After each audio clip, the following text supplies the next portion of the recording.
한 주간의 가장 뜨거웠던 정치 이슈로 여야 간 불꽃 토론을 펼치는 시간이죠. 오늘도 함께해 주실 두 분 소개하겠습니다. 김철근 전 국민의힘 대표 정무실장, 박진영 민주연구원 부원장 모시겠습니다. 두 분 어서 오십시오. 네, 안녕하세요. 우리 박진영 민주연구원 부원장은 가슴에 뭘 담고 옵니까 지금? 제가 운영하고 있는 유튜버입니다. 네, 민주진영 박진영. 네. 야, 이름이 너무 좋네요. 유튜브는 진영 논리를 빼놓을 수가 없는데. 정치는 기본적으로 진영 논리에서 출발해서 화합으로 가는 겁니다. 그러니까요. 네. 민주진영 박진영. 이게 이제 TV 이름이 민주진영 박진영이라는 네, 거예요? 네. 민주진영 박진영 TV. 예, 우리 개그맨 강성범 씨가 지어준 이름입니다. 아, 그렇군요. 어디 구독자가 지금 몇 명이나 되는데요? 지금 한 3만 5천 명 정도. 대단한데요. 시작한 지 얼마 안 되셨잖아요. 한 석 달 조금 넘었죠. 세상에 석 달밖에 안 됐는데 이렇게 빨리. 야, 부럽다.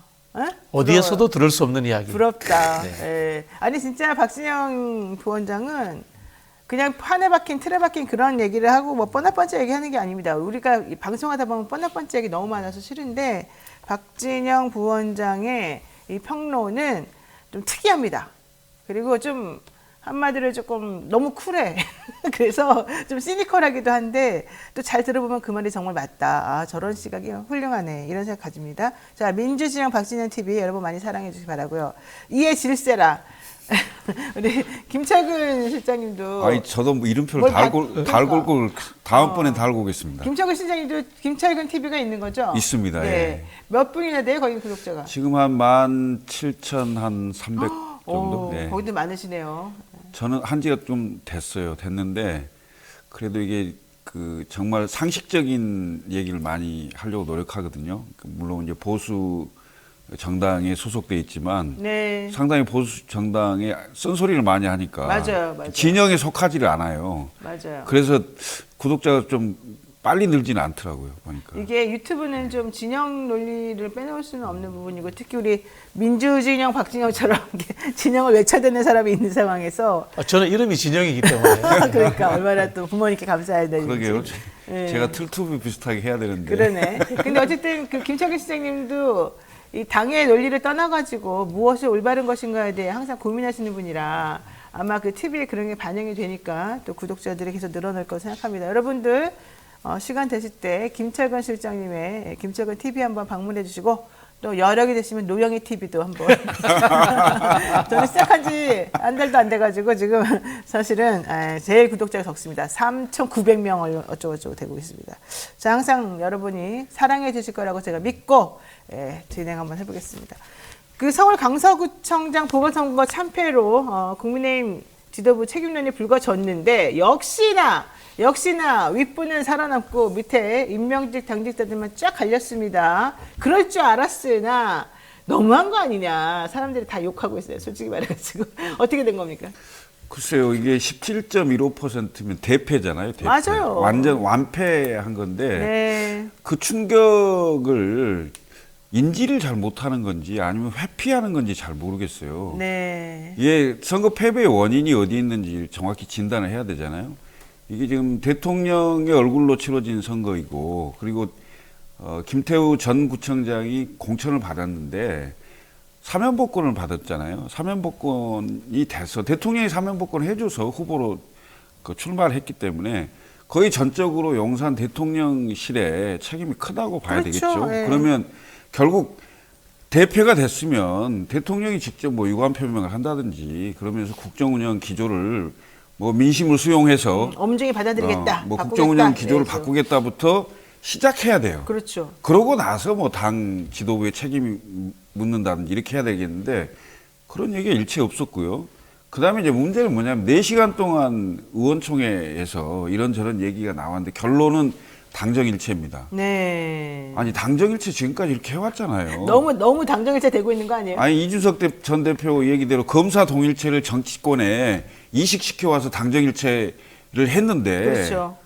그런데도 대패를 했단 말이죠. 그러면 의원들이 100명이 넘게 모여서 4시간 동안 얘기를 했으면 말입니다. 적어도 집권당이 대통령의 국정운영 기조가 사실 국민들로부터 선거 결과 거부당했다. 안 된다. 바꿔야 된다. 대통령 바꾸십시오라고 얘기를 해야 될 거 아니겠어요? 네. 개인 의원들이 그런 얘기를 하기가 부담이 된다면 의원총회 결의라도 해서 그런 얘기를 할 수 있는 정당이 돼야 되는데 아무도 그런 얘기를 않고 결국 의원총회 결의도 없고 그리고 민심은 17.15%로 대패했는데 아무 일도 없었다는 듯이 방금 말씀하신 대로 선출직 최고위원들 당대표는 그대로 있고 네. 임명직 최고위원과 사무총장 이하 임명직 당직자들만 그만두는 이게 정말 눈 가리고 아웅하는 거죠. 아니, 게다가 원래는 꼬리 자르게 하는 것도 아니고 말입니다. 박대출 사무총장은 그대로 유지하려고 원래 처음에 그랬었잖아요. 아니 정책위 의장은 그만뒀는데 네. 이제 최고위원들 그 방이 카톡방이 따로 있는 네, 모양이에요. 그렇죠. 그 카톡방에 그날 저녁에 이제 그 당직 임명을 새로 하려고 하면서 박대출 정책위 의장을 사무총장으로 추천을 하려고 했어요. 그러니까 네. 엄청 내부 반발이 있어서 결국은 이제 이만희 의원으로 됐는데 그렇죠. 아니 그 책임을 지고 사퇴를 한 정책위 의장을 다시 사무총장으로 기용하려고 한 것 자체가 그렇죠. 이미 민심을 전혀 이해하지 못하고 심각하게 받아들이지 않는다는 증거죠. 그러니까 아직도 정신을 못 차렸다. 예. 이렇게 판단하는 사람들이 많던데. 그렇습니다. 예. 콩풀리님께서 보수 김철근 실장님 응원합니다. 보수를 바꿔주십시오. 정상으로. 이렇게 지금 네, 응원하셨습니다. 감사합니다. 예. 자, 우리 박진영고 진영고 얘기해 주시죠. 예. 국민의힘은 정신 차릴 수가 없습니다. 아, 그래요? 왜냐하면 문제가 국민의힘 탓이 아니잖아요. 대통령 탓이잖아요. 속담에 이런 이야기 있잖아요. 제주는 곰이 부리고 돈은 왕서방이 본다. 제주 부리다가 넘어진 것은 대통령이고 돈을 잃은 것은 국민의힘이다. 국민의힘이 왕서방이에요? 그렇죠. 지금 상황이. 예. 네. 근데 결국은 이번 보궐선거의 사명과 공천은 뭐 대통령이 한 거라는 걸 뭐 삼척동자도 다 알기 그렇죠. 때문에 네. 의총을 하게 되면은 당정 관계를 어떻게 할 것인가. 네. 앞으로 이제 당정 분리를 하자라든가 또는 당 우위로 가자라든가 그리고 대통령은 당에 개입하지 말라라든가 이런 이야기가 나와야 되는데 그런 이야기 못했다는 것은 뭐 별 의미 없는 회의했다 이렇게 보시면 되고요. 저는 여기에서 근본적인 걸 하나 좀 지적하고 싶은데요. 민주당도 마찬가지고 국민의힘도 마찬가지고 집권했을 때 제왕적 대통령과 그다음에 당정 일체 논리가 대한민국 정치를 이 모양으로 끌고 온 주범입니다. 생각해 보면요. 네. 정당은 상권 분립해서 국회의 영역입니다. 그렇지 않습니까? 그럼 국회는 뭡니까? 행정부, 대통령을 견제하고 감시해야 되는 거예요. 그렇죠. 근데 우리는 같은 당이라는 이유만으로 당정. 대통령을 늘 편들어 왔습니다. 네, 맞아요. 그래서 망한 게 민주당입니다. 문재인 정부 때 윤석열 검찰총장 임명했는데 네. 민주당 국회의원들이 그걸 감쌌어요. 지적을 하지 않고. 그래서 이 모양 이 꼴 된 겁니다. 국민의힘도 똑같아집니다. 대통령 감사하면은 네. 똑같은 상황 오기 때문에 네. 저는 한국 정치의 정상화를 위해서 그리고 또 한국 보수의 정상화를 위해서 빨리 윤석열 대통령과 헤어져라. 당정 분리해라. 이 말씀 드리고 싶습니다. 그런데 어제 수석보좌관인가요? 그 윤석열 대통령 오전에 회의하면서 3가지 주문했잖아요. 소통해라. 특히 그중에 제가 인상 깊었던 게 당정 소통 좀 해라. 지금처럼 이렇게 당이 정을 위해서 이렇게 열심히 일하는 이 상황에서 당정 소통을 또 강조했단 말이죠. 이거 도대체 무슨 말입니까? 대통령이 그렇게 해도 되는 겁니까? 원래 좀 거리를 둬야 되는 거 아니에요? 형식적으로나마? 글쎄요. 지금처럼 당정일체가 잘 너무 잘 됐는데? 되는 상황임에도 불구하고 무슨 소통이 안 돼서 그런 네. 것처럼 얘기하는 것은 조금 현실 인식에 좀 문제가 있죠. 있는 걸로 보이고요. 지금 이제 그 박진영 부원장이 얘기한 것처럼 한국 정치를 정상화시키려면 사실은 공천권하고요. 그 다음에 정치자금법을 바꿔야 돼요. 그러니까 그 두 가지가 해결이 되면 네. 국회의원이 정말 행정부를 제대로 견제할 수가 있고 같은 정당임에도 불구하고 상권 분립에 입각해서 네. 올바른 목소리를 낼 수가 있어요. 근데 많은 사람들이 그런 얘기 하잖아요. 정말 일반인으로 전문가로 있을 때는 정말 똑똑하신 분이 국회의원만 되면 왜 이렇게 바보가 되고 멍청이가 되냐. 맞아. 네. 이것은 결국은 뭐냐면 공천을 받으려면 당 지도부나 대통령의 눈치를 안 볼 수 없는 상황이고 네. 그리고 지금 현재 후원의 제도가 있는 이 정치자금 이 정도의 한계를 가지고는 이른바 자수성가를 했거나 돈을 물려받은 상속을 많이 받은 사람 외에는 실제로 정치 자금 많이 들어가는데 네. 정치 자금 쉽지 않습니다. 그러면 결국 그렇게 투명하게 정치를 할 수 있도록 하는 정치자금법 개정과 공천권, 이 공천권은 결국 제가 보기에는 오픈 프라이머리를 정당법에 아예 딱 박는 게 좋아요. 네. 그래서 투명하게 누구든지 경쟁해서 자기 스스로 공천을 따낼 수 있다면 굳이 지도부 눈치 안 봐도 돼요. 그렇죠. 예. 또 민주당도 마찬가지잖아요. 네. 친명 비명 가릴 거 없어요. 이른바 정당법에 오픈 프라이머리 예비 경선 제도가 법에 딱 돼 있다면은 네. 투명한 절차대로 실력으로 공천을 따낼 수 있는 그런 구조가 된다면 한국 정치는 정상화 되겠죠. 당연히 상권 분립하지 말라 해도 하게 됩니다. 그리고 국회의원들이 당연히 행정부를 견제를 잘해야 국민들로부터 신뢰를 얻고 인기 있는 스타 정치인이 되지 않겠어요? 네. 자, 근데 사실 뭐 그냥 너무 이상적인 얘기인지도 모르겠습니다. 이게 제대로 될런지. 그런데 어제 또 조수진 최고위원하고 김성호 여의도연구원 부원장 간의 SNS 대화가 난 이거 솔직히 일부러 흘린 거라고 좀 보여지는데 김기현 대표 쫓겨나겠네 뭐 이제 이런 논리 얘기하는 게 있지 않습니까? 그럼 네. 결국 오늘 김성호 여의도연구원 부원장 사표를 냈더라고요. 이건 도대체 뭐라고 해석해야 되는 겁니까? 이건 무슨 뜻입니까? 일단 김기현 대표 쫓겨나겠네 이 얘기는. 이거 예지몽이죠. 예지몽? 결국 쫓겨납니다. 결국 쫓겨나? 예, 결국 저는 쫓겨난다고 보는데요. 지금 네네. 이번에 이제 당직 개편했지 않습니까?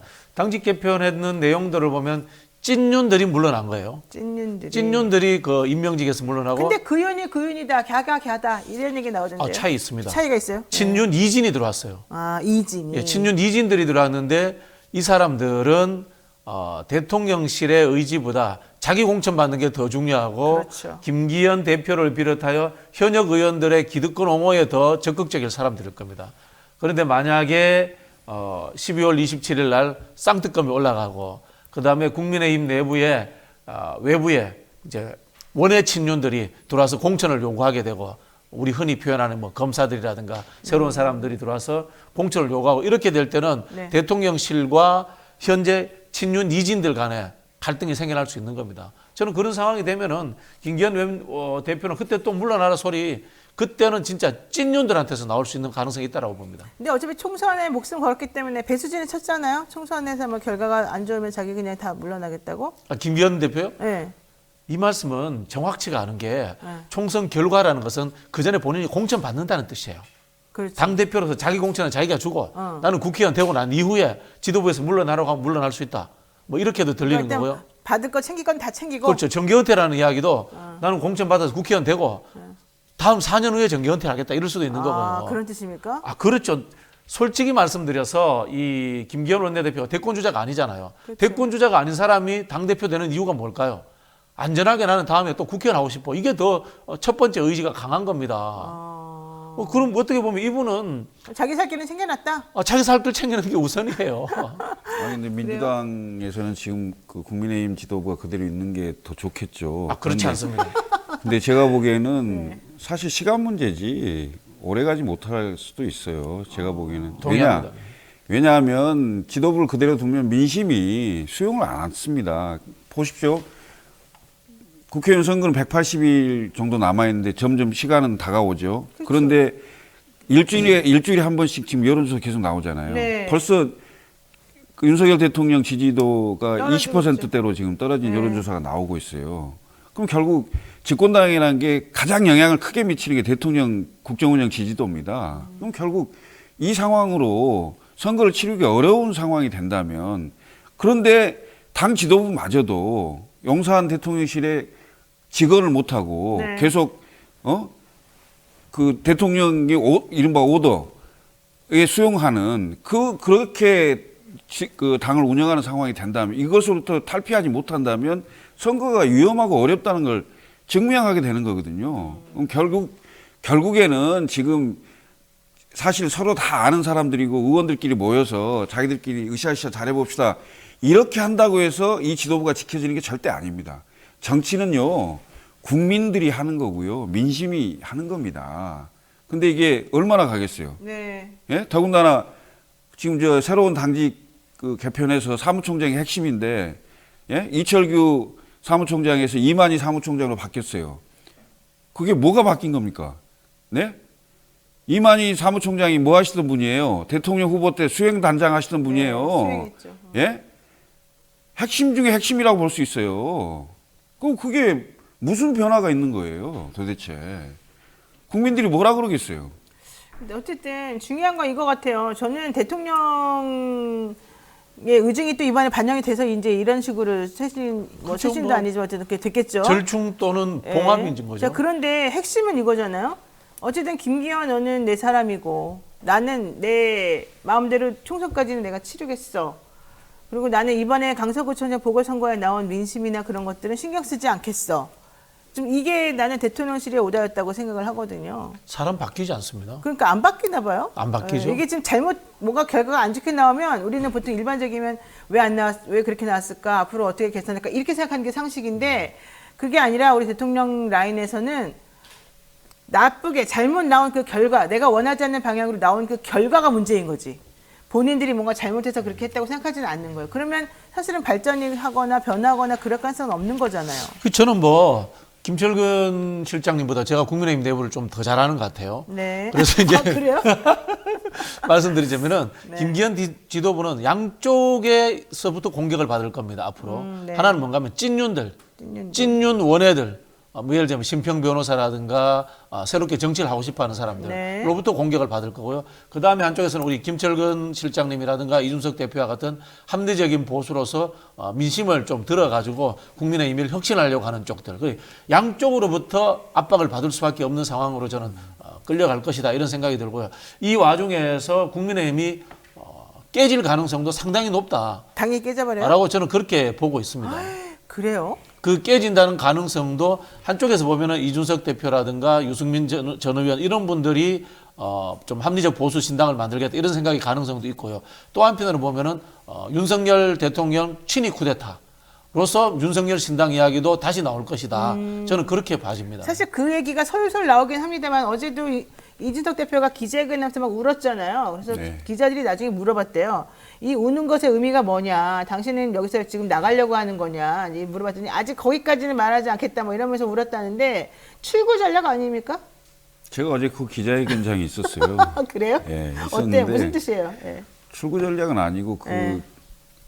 최상병 얘기를 하면서 최상병 예, 얘기했죠. 박정훈 대령 얘기 그 대목에서 이제 울컥하기 울컥. 시작을 했는데 그 울컥이 사실은 그게 지나가면 좀 진정이 돼야 되는데 나머지 쭉 읽어가는데 이제 좀 감정이 복받친 것 같더라고요. 그 이제 저도 이제 그 얘기를 쭉 들어보면 대선 기간 중에 후보하고 갈등도 있고 그랬죠. 꼭 네.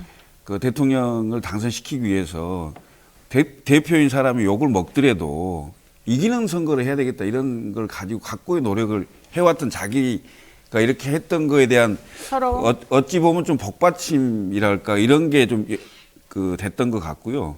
그리고 이제 이 정당이 사실은 이준석 대표가 이제 대표가 되면서 굉장히 젊은 층이 많이 들어오고 네. 뭐랄까 지도 체제나 이런 의원들과의 관계도 상당히 수평적이었고 다양한 목소리를 낼 수가 있는 완전 짠물 정당에서 상당히 담소화된 그 정당으로 많이 돼 왔는데 그렇죠. 결국은 대통령을 탄생시키고 정권을 정권을 잡았는데 그 이후로 완전히 후퇴해서 거의 80년대 그 민정당 수준의 정당으로 바뀌는 80년대 민정당? 예? 80년대 민정당. 완전 기득권 정당으로 바뀌어서 도저히 국민들의 민심을 수용할 수 없는 구조.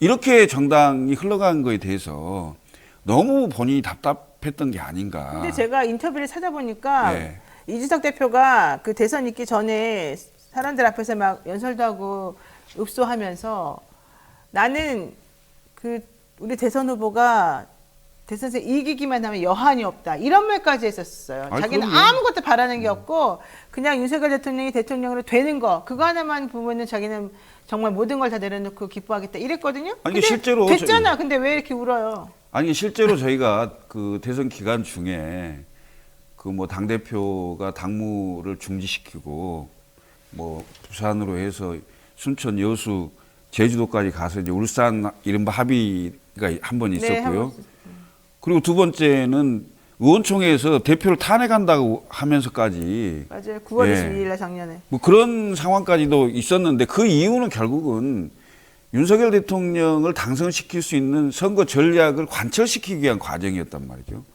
그리고 결국 이른바 세대 포위론이라는 걸 보수 세력이 선거에 이길 수 있는 새로운 그 기준을 만든 거죠. 근데 그것을 대통령이 되고 나셔서 이준석 내처, 안철수 내처, 유승민 내처, 나경원 내처, 그리고 스스로 계속 오른쪽으로 가면서 고립되고 네. 본인들 반대하는 세력은 반국가 세력이고, 예? 반공 전체주의. 이게 무슨 헛개비하고 싸우는 것도 아니고 말입니다. 국민들이 어떻게 생각하겠어요? 그렇죠. 지금 먹고 살기도 힘들고요. 세계 경제도 힘들고 우리 경제도 되게 대단히 힘든 상황이거든요. 그러면 국민 통합으로 에너지를 모아서 경제를 한 걸음 나갈 수 있도록 해도 성치 않은 판인데, 도대체 대통령이 돼갖고 왜 우리 국민들 눈에는 안 보여요. 반공 전체주의가 뭔지.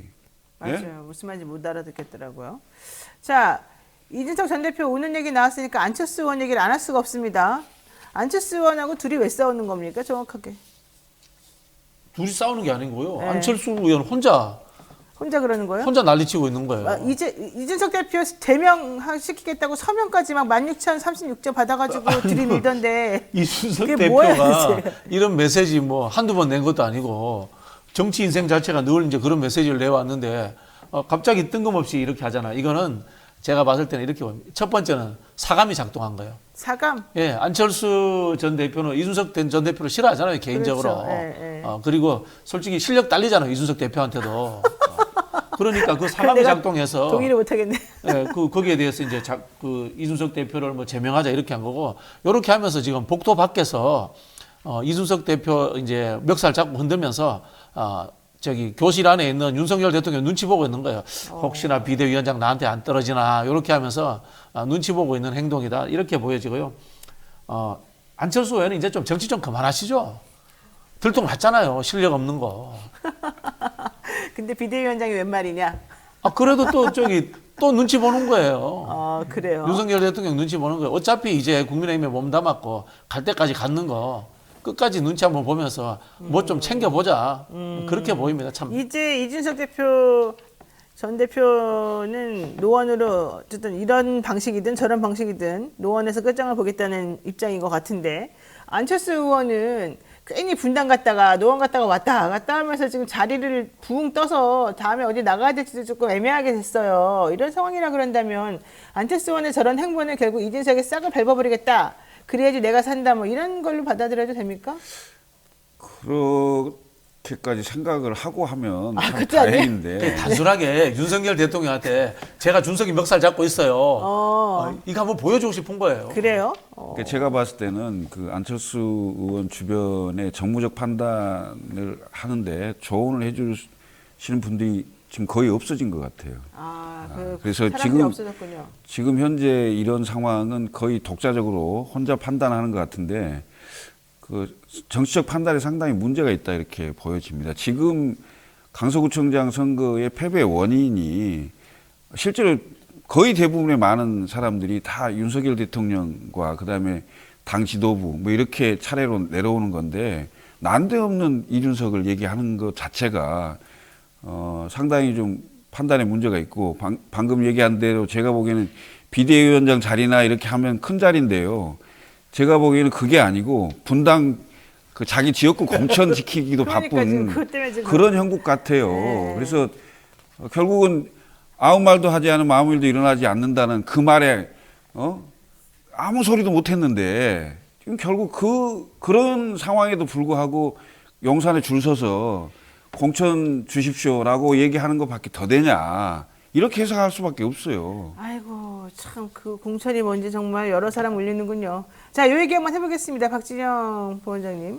이재명 대표를 검찰이 위증교사 혐의로 불구속 기소했는데요. 이게 2018년도에 있었던 그 사건 관련해가지고 당시 증인으로 나왔던 김진성이라고 하는 전임 시장의 비서실장, 뭐 운전하는 뭐 이런 사람, 네네. 그 분에게 예, 이재명 대표가 뭐 그러니까 KBS PD와 같이 협업하면서 검사 사칭 했었다라는 사건에 대해서 난 누명을 쓴 거다 이제 이렇게 말한 게 좀 문제가 돼서 그때 당시에 좀 시끄러웠었는데 바로 그것 때문에 그 사람이 이제 증인으로 나와가지고 다시 공직선거법 위반으로 본인이 재판받을 때 이거 정치적으로 한 발언이라 뭐 이런 식으로 좀 말을 좀 맞춰달라고 했다는 게 핵심이었잖아요. 변호사시니까 제가 한번 네. 여쭤볼게요. 이 실제 사건은 21년 전에 있었던 일입니다. 그렇죠. 21년 전에 2003년인가, 이재명 2002년인가. 그 대표가 시민단체에 일할 때 있었던 일인데 그 사건에 대해서는 대법원에서 무죄 이미 나왔었어요. 무죄 판결이 네, 났습니다. 네.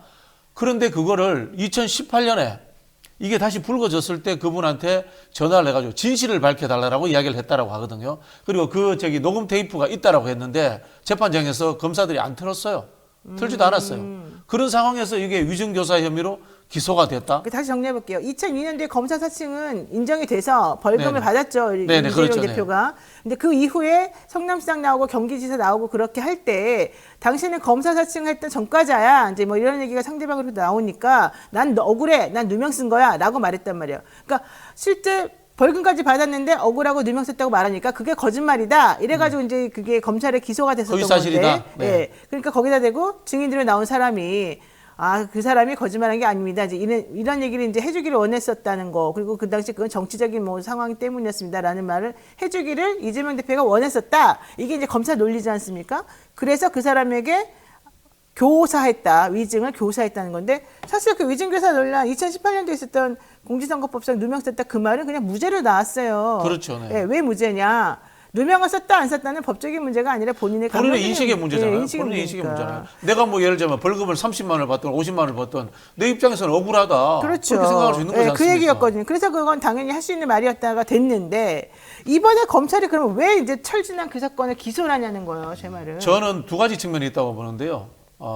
첫 번째는 지금 언론에서 또 황당무계한 말을 지어내는 게 그전에는 사법 리스크 그러다가 이제는 또 재판 리스크 그럽니다. 그래요. 이재명 대표 지금 네 가지가 기소가 됐습니다. 기소가 돼서 이제 재판을 갑니다. 이제 네. 검찰의 손을 떠났습니다. 떠났지만은 재판을 통해서 괴롭히겠다는 의도예요. 아이고. 과거에 윤석열 대통령이 이런 이야기 한 적이 있습니다. 검찰이 기소권을 갖고 있기 때문에 일반인들 기소만 돼도 인생 탈탈 털리고 그렇죠. 정말 피곤하다. 네, 좀 네. 피곤하게 만드는 거예요. 그런 측면이 있고 두 번째는 뭐냐면은 검사들도 이제 지친 거야. 지쳤기 때문에 무조건 기소 다 해놓고 이제 나 좀 손 털고 싶어. 저는 그런 측면도 있다. 이렇게 보여집니다. 한마디로 말하면 기우제 기소죠. 그렇죠. 기우제를 지내면 비가 올 때까지 기우제를 지내기 때문에 비가 오죠. 유죄 나올 때까지 네. 계속 그러면 기소하는 거예요? 있는 거 없는 거 다 털는 거죠. 털어서 기소하는 거 아닙니까? 그럼 결국은 야당 대표를 사실은 법원과 수사에 묶어놓는 거죠. 그렇죠. 그러니까 제가 보기에는 정치는 정치로 풀어야 됩니다. 그런데 자꾸 정치를 사법화해서 네. 그걸 고리로 야당 대표를 묶어놓으려고 하고 그걸 정치에 또 이용하려고 하면 국민들이 다 알아요. 자, 그런데 검찰 기소가 참 타이밍이 항상 이상하단 말이에요. 검찰이 기소할 때마다 그 타이밍을 살펴보게 되면 조금 자기네들이 뭔가 좀 불리해 보이거나 뭐 국면 전환이 필요하다거나 이럴 때마다마다 기소하는 것 같아서. 그 물타기라고 하는 거죠. 물타기라고 하는 거고 그렇다 보니까 어떤 느낌이 드냐면은 결국은 대통령실에서 정무적으로 판단을 하고 오다예요, 그것도? 검찰들과 상의를 하지 않을까라고 추측해서 제가 의심을 합니다. 우리 대통령실에 검사 출신들이 많잖아요. 네. 그분들이 일상적 정치 활동이라든가 어떤 정책 활동에 대해서 이해도가 뭐 높겠습니까? 그럼 뭡니까? 할 줄 아는 건 옛날에 하던 거 아니겠습니까? 네. 윤석열 대통령 똑같잖아요. 대통령 돼가도 대통령으로서 역할 제대로 못하니까 옛날 검찰총장 역할 지금도 하고 있는 거 아닙니까? 꼭 대통령실까지 거론할 것도 없어요. 한동훈 장관이 그 검찰을 통할하고 있기 때문에. 그러네요. 그건 뭐 한동훈 장관과 윤석열 대통령은 뭐 한 몸이라고 볼 수 있는 거기 때문에. 그거 뭐 충분히 그 라인을 통해서 시기 조절, 뭐 정무적 판단 뭐 이런 거 하지 않겠어요. 네. 네. 알겠습니다. 네, 지금까지 김철근 전 국민의힘 대표 정무실장 그리고 박진영 민주연구원 부원장과 함께 얘기 나눠봤습니다. 고맙습니다. 네.